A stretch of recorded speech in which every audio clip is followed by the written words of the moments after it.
B. Collins. Peter B. Collins, News and Comment.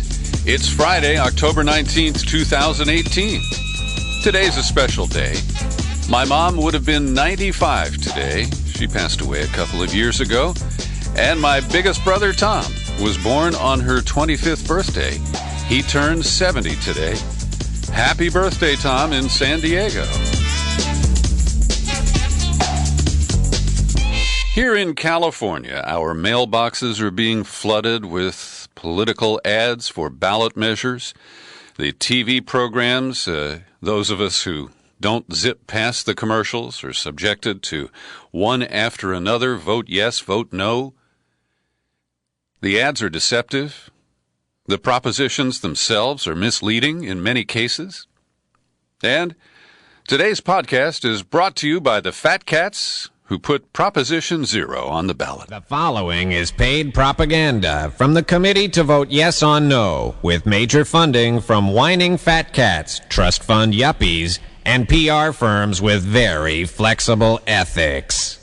If you're like me, you're tired of being blasted on the radio and the TV with heavy-handed, one-sided political commercials. Our committee is sponsoring a write-in ballot proposition for this November's election that'll let you say no to agitprop from big oil, big booze, big business, and big mouth political consultants. It's Proposition 0, the proposition to end all future propositions.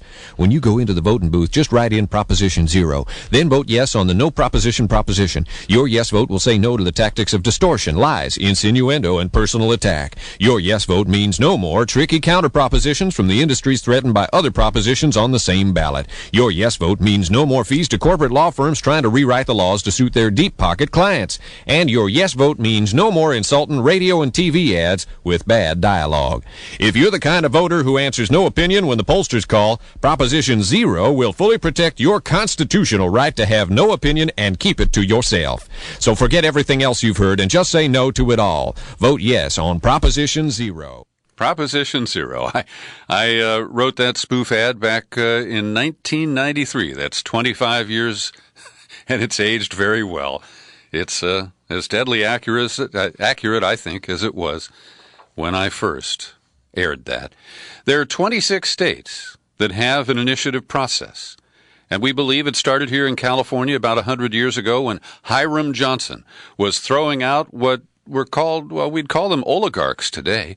It was the railroad barons who had developed the West, cashed in on the gold rush, and they were the capitalist pigs who sat atop Nob Hill here in San Francisco and called the shots. And so the trust busters were run out, or at least they were reined in, by Hiram Johnson's initiative process. But today, it's a caricature of the intention. For example, I'm just going to talk about two of the measures that California voters are facing. There are a full dozen that'll confront you when you vote by mail, 73% do, or go to the polls like I do on the first Tuesday in November. So Proposition 6 was put on the ballot by opportunist Republicans. Because of our top two primary, the jungle primary, Republicans don't have any chance of winning major statewide offices. The Senate race against Dianne Feinstein features an opponent who's a Democrat. And so they don't have a prayer of winning the governorship or any of the statewide constitutional offices. So to try to draw Republicans to the polls to support the Republican congressional delegation, which is under attack, and may lose 4 or 5 seats in some heavily contested, and, the Democrats are very well funded. Most of those are in Southern California. So the Republicans said, well, Jerry Brown and the Democrats used their majority power, and they rammed through an increase in the gas tax of 12 cents a gallon and also jacked up fees a little bit on car registration. This is the first time in over 25 years that the gas tax was increased, and California roads are shitty. It costs me money every year to replace tires and shock absorbers because of the bad surface conditions on California highways.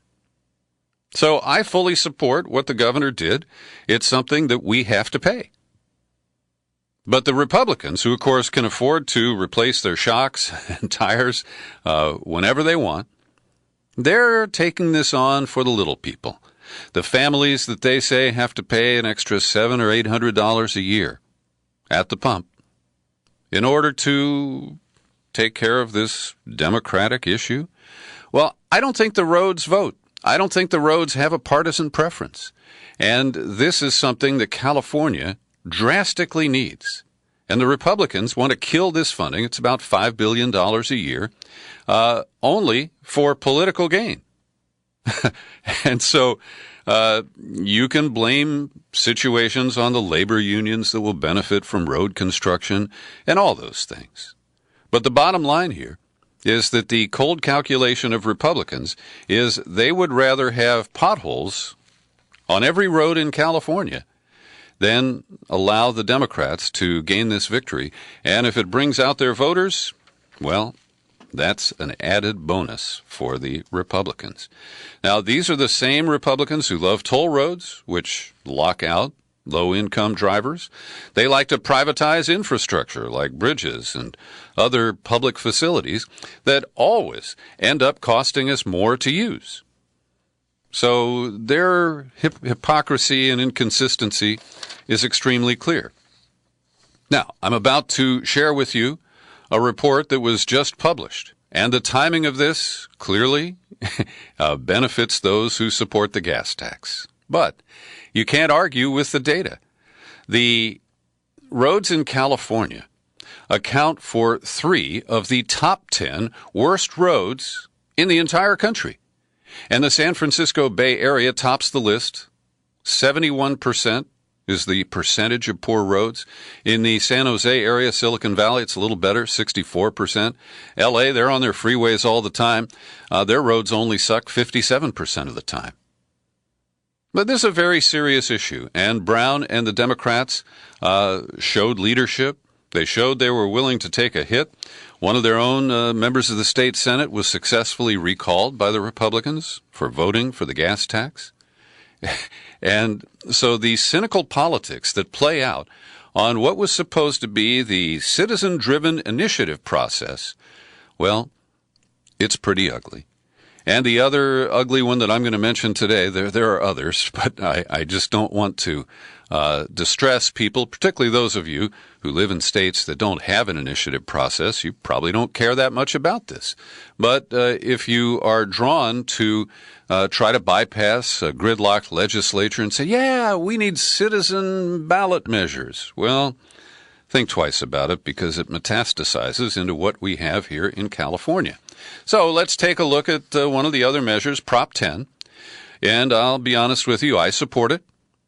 It would simply repeal a law called Costa-Hawkins that was passed in the early 90s that banned local rent control measures on single-family homes and apartments built after 1995.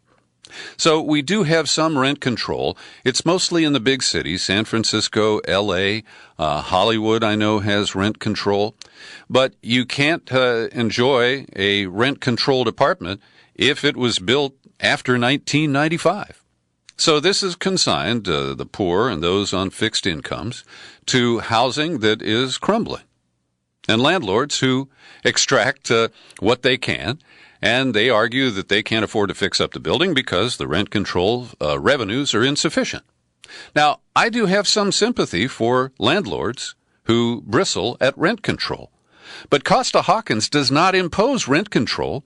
It simply enables local jurisdictions, counties, towns, and cities to devise their own rent control systems. And in some areas, it is desperately needed to prevent working families from being priced out of the housing that they've been able to obtain. And I view this as a simple matter. The issue that I've gone on record before in opposition to is preemption. The state, under the Costa-Hawkins law, is preempting local governments from taking action in the interests of their constituents. And I fundamentally oppose that. And here's a dirty angle on Proposition 10. The woman who heads the California NAACP, Alice Huffman, also runs a political consulting firm. And that firm received $800,000 from the No on Prop 10 campaign, which has $42 million and is funded by private equity groups like the Blackstone Group and other major predatory owners of properties here in California. And Alice Huffman runs a company called AC Public Affairs, and she said she took the highest bid of people who wanted to retain her to oppose Proposition 10. And frankly, she should take her pick. She can either be a political consultant and cash in, or she should be the president of the NAACP. But I don't believe she can honorably and honestly maintain both roles. So this is just one of the really stinky elements of the initiative process here in California. And as I mentioned, there are 26 states that offer voters this opportunity. I certainly, as one guy here, can't keep tabs on all of them. The one I want to tout is on Michigan's ballot. It's Measure 18-2. And it sets up a citizens redistricting commission like the one we have here in California. I hope that Michigan voters will end gerrymandering and vote yes on 18-2. Now, I got an alert from my friend Mark Perchik at Preemption Watch. Washington State and Oregon are facing industry-funded initiatives on the November ballot to preempt local soda taxes. And when I had Mark Perchik on the podcast here a couple of weeks ago, we shared the story of how California was strong-armed by Big Soda. Governor Brown and the legislature were threatened that if they didn't go along and pass a 12-year ban statewide on soda taxes, that Big Soda was going to put an initiative that would have been on this November's ballot that likely would have passed, and it would have really handcuffed local governments in trying to raise any fees or taxes anytime, anywhere. So that kind of legal, political blackmail played out here. And in Washington State, in Oregon, the story's pretty similar. In the Teamsters in Seattle have been bought off by Big Soda, which is spending about $13 million to try to pass its preemptive law in Washington State. And there's also a similar measure in Oregon. Measure 103 would amend Oregon's constitution to ban taxes on groceries, and the measure will define whether sodas are included as part of groceries. So if you have initiatives, please look at them carefully. Please understand the interest groups who put them on the ballot. And if they're citizens groups, even then, they can be compromised. And I hope you will take a very careful look. Now, here is one measure that I'm glad California voters passed 2 years ago. It was Proposition 57, which reformed our sentencing laws. And under the terms of Prop 57, a 3-judge appellate court ruled this week that third strikers, those who were convicted under the pernicious 3 strikes law, those who are nonviolent for their third strike, may apply to a parole board for consideration for release before their 25-year top sentence. And to his credit, Governor Jerry Brown, who can be hard to predict on criminal justice issues, he will not appeal this measure. And I'll just tell you briefly that I once had an encounter with Jerry Brown. It was while he was serving as Attorney General and before he won re-election to his second round as governor. And I sat across the table from him and I asked him not to appeal cases involving life prisoners who were seeking parole. And I am led to believe that Jerry Brown listened to your humble host in that encounter. And many of these people who got these draconian 25-year sentences, I've looked at their cases. They stole a bicycle. They stole 2 bottles of liquor, pork chops, shampoo.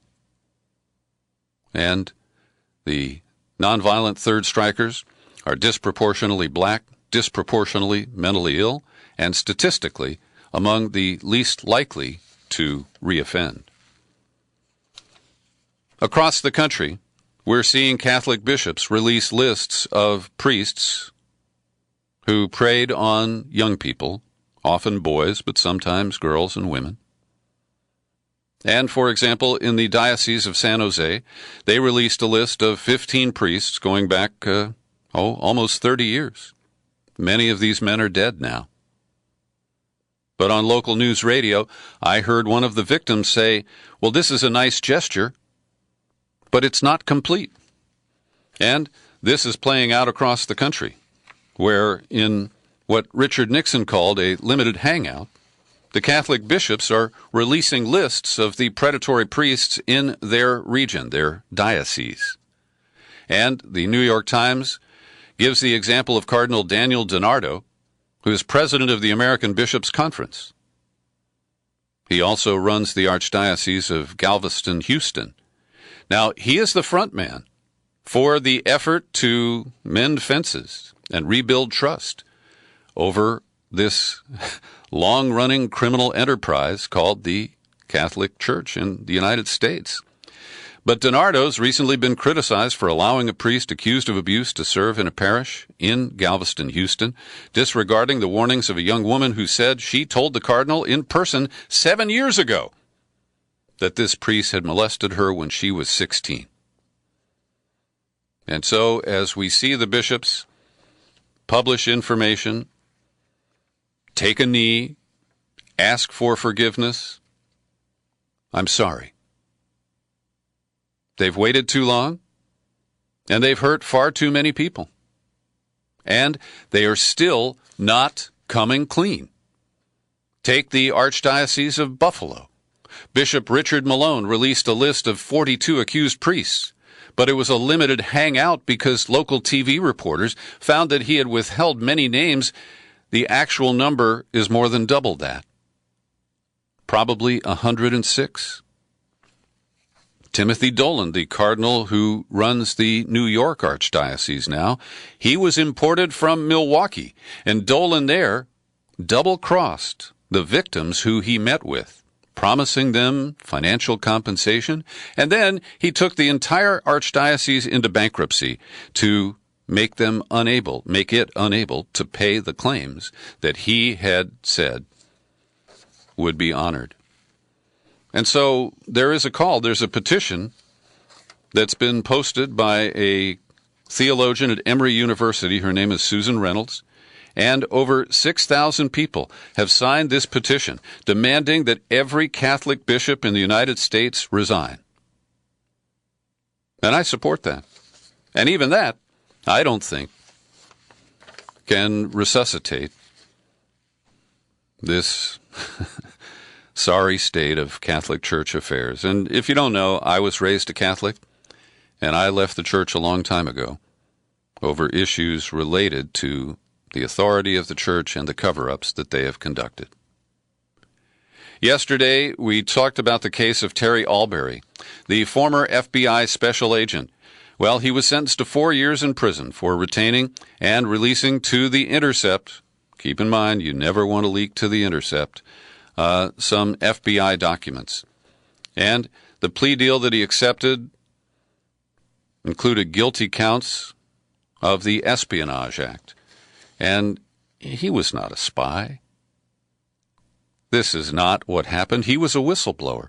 He's an African American who increasingly became uncomfortable with the way he was instructed to frame American Muslims and Somalis in Minnesota, to keep those numbers up and to keep that machine of the FBI cranking out the press releases and the arrest reports.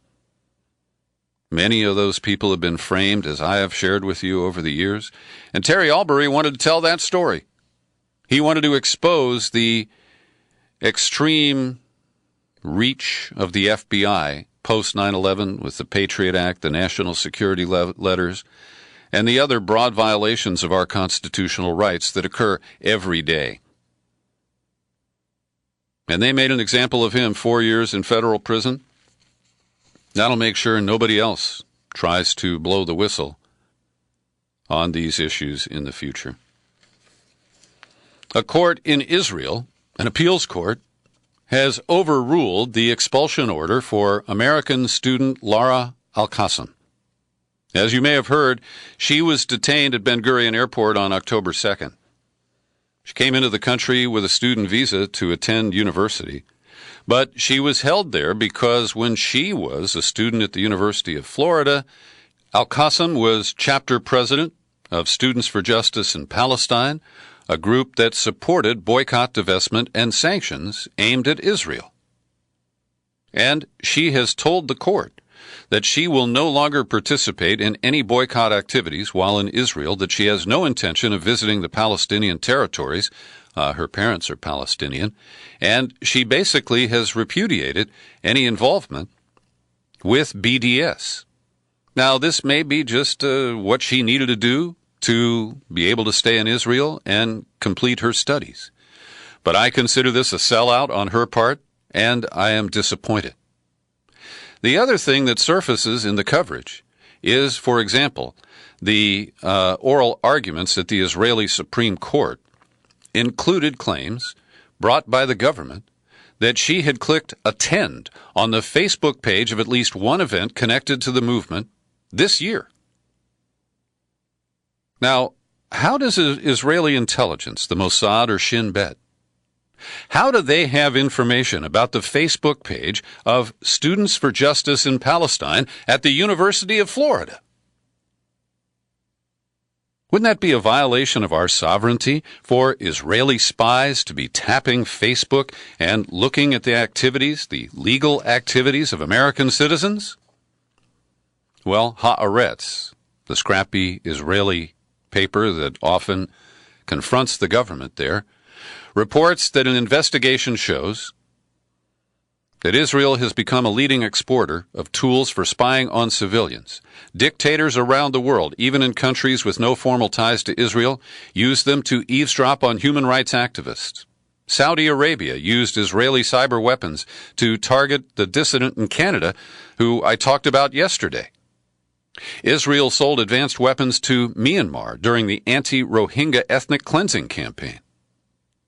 And Israeli military monitors social media, blogs, and forums in search of security leaks. I believe that they are violating American law and our Constitution. But there's nobody here in our elected leadership of either party who will stand up and denounce it. At the University of Michigan, there is a tenured professor, John Cheney Lippold. And Lippold, earlier this year, declined to write a letter of recommendation for a student who was planning to study in Israel. And the professor, in a private email to the student who has not been named, to my knowledge, said, well, many university departments have pledged a boycott against Israel in support of Palestinians, and this includes writing letters of recommendation. I should have let you know earlier, but I apologize, and I must rescind my offer to write your letter. Now, this caused the university to publicly criticize the professor, and on October 3rd, they issued a letter of punishment, informing him he will be denied a merit raise during this academic year. He will not be able to go on sabbatical for 2 years. He was due to go on sabbatical this January. And so it's ugly that they are suppressing his First Amendment right. Nobody should be able to force a professor to write a letter that he or she doesn't want to write.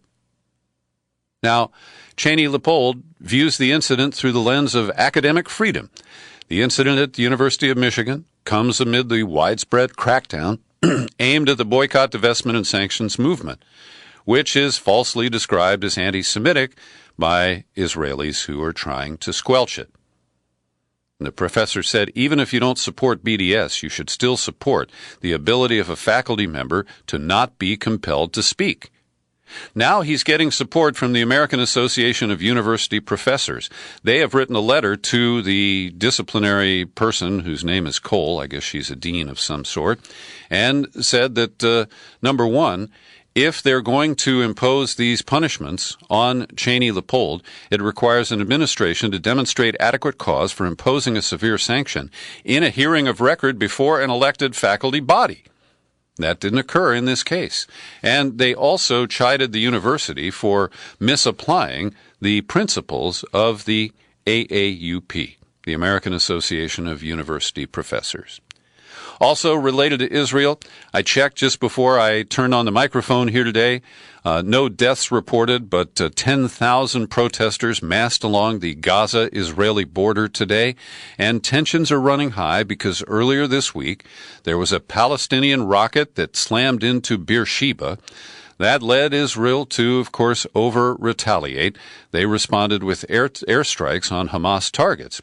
But the surprise part here is that Hamas and Islamic Jihad issued a joint statement criticizing the rocket launch. We reject all irresponsible attempts that try to change the direction and sabotage the Egyptian efforts to calm the situation. So we'll see if that takes hold in any way. Meanwhile, another affront to Palestinian rights. The United States will close its main diplomatic mission to the Palestinians, downgrading the consulate in Jerusalem to a unit under the control of the embassy to Israel. Now the U.S. puts a happy face on it as it's just going to make it more efficient. Everything's going to be fine. But the consulate is seen as the unofficial embassy to Palestinians, and the move will be interpreted as another major blow from the Trump administration against Palestinian aspirations. And the situation is not likely to improve under those conditions. Yesterday in Montana, Trump held one of his mob rallies. And this morning, I was screaming at my radio as I drove to the secret studio. Rush Limbaugh was repeatedly talking about liberal rage, about angry liberals, about liberals who are prone to violence. And the only case he could come up with was the guy who attempted to kill Steve Scalise at that baseball practice in Washington a year and a half ago. But this is a major offensive, a PR offensive by the Republicans, to paint the liberals as unhinged, ready to attack, goaded by Maxine Waters and Nancy Pelosi, who don't try to restrain them. But Trump openly advocates violence. And in Montana last night, he was praising the Republican Congressman Greg Gianforte, who a year and a half ago, just before the special election that put him into Congress, assaulted the reporter for The Guardian, Ben Jacobs, who was interviewing him. And this has led to international denunciations. The government of Theresa May is defending the reporter, an American who worked for the British Guardian newspaper. And the reaction, for example, a New York Times correspondent, Gianforte is a criminal. He pled guilty to assault. The president is congratulating a criminal on committing a crime. Another Times reporter, Cheryl Gay Stolberg, Trump's comments mark the first time the president has openly and directly praised a violent act against a journalist on American soil. He praised Gianforte as my guy, a great guy, somebody who can do a body slam, a tough cookie. And the writers' organization, PEN America, filed a lawsuit earlier this week against Trump, accusing him of violating the First Amendment by using his powerful position to threaten press freedom. And they followed up by saying that this comment or series of comments marks a startling new low in terms of the White House's open hostility toward the press. Trump's remarks are a chilling reminder that U.S. global leadership on press freedom has collapsed utterly under the president's watch. And he seems oblivious that Jamal Khashoggi, who is described as a journalist, I quibble with that, but he was a writer who published in newspapers, and Trump has been running interference for the Saudi royal family over what appears to be their brazen murder, assassination and dismemberment of Khashoggi at their own consulate in Istanbul.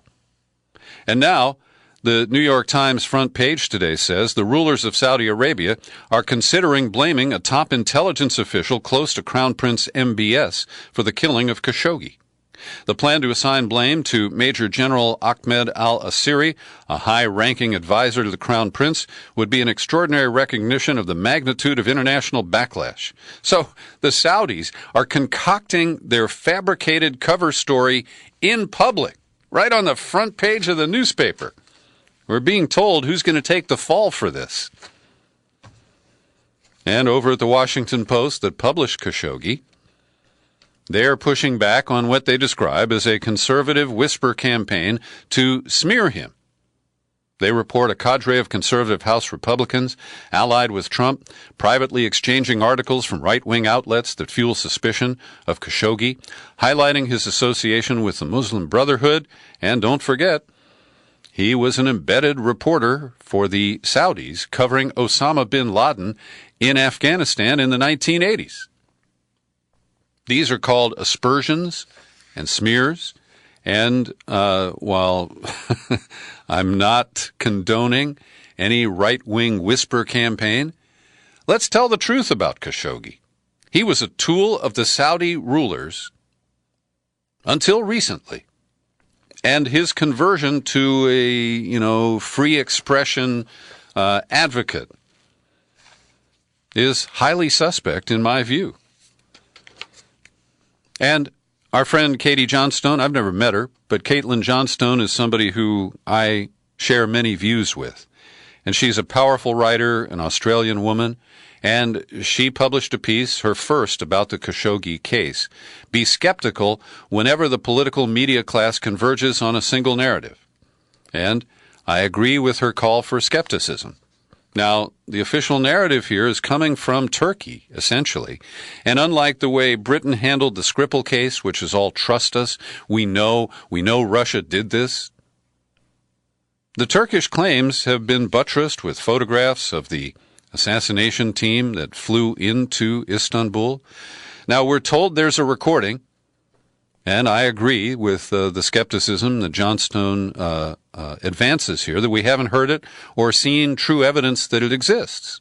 And as I mentioned yesterday, whether the Apple Watch theory is correct or not, the details are so gruesome and specific that it really is hard to quibble with what has been advanced. But my skepticism relates to what I've said repeatedly. I don't think the U.S. posture towards Saudi Arabia is going to change. I think it is baked into the cake. It's hardwired into our foreign policy, and Israel, for one, will not permit that to change. Dianne Feinstein is the senior senator from California. She's coasting to re-election, lightly challenged by a young man named Kevin De Leon, who has been the state Senate leader.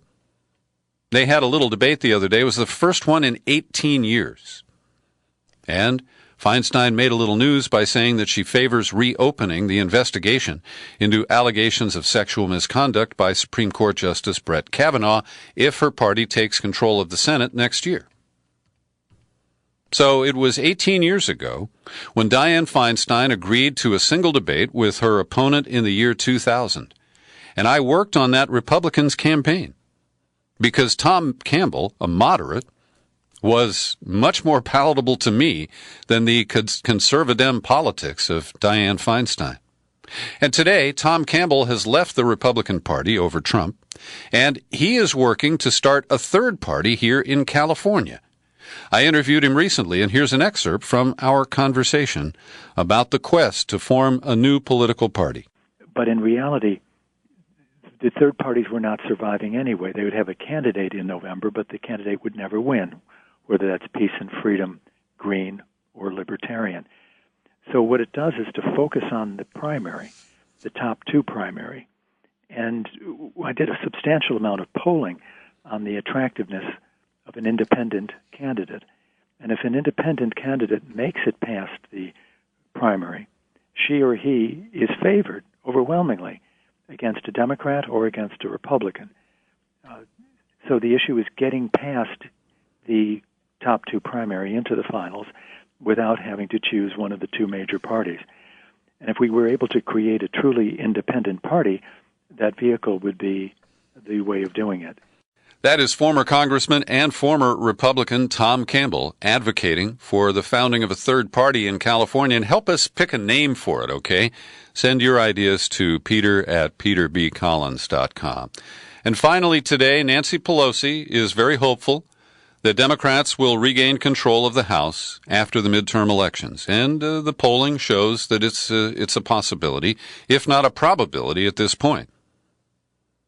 But will Nancy Pelosi survive as the leader of the Democrats? Will they rename her Speaker? Well, of the 260 non-incumbent Democrats who are running this year, 87 have refused to endorse Pelosi or have sidestepped questions about her. And there are a number who are flatly saying that they could not vote for her to return to the speakership. That could set up a battle for control of the leadership in the House. And frankly, I think that would be very, very healthy. Thanks for listening to my daily news and comment podcast. I wish I could squeeze it all in. There's more that didn't fit today. Maybe we'll get to it on Monday.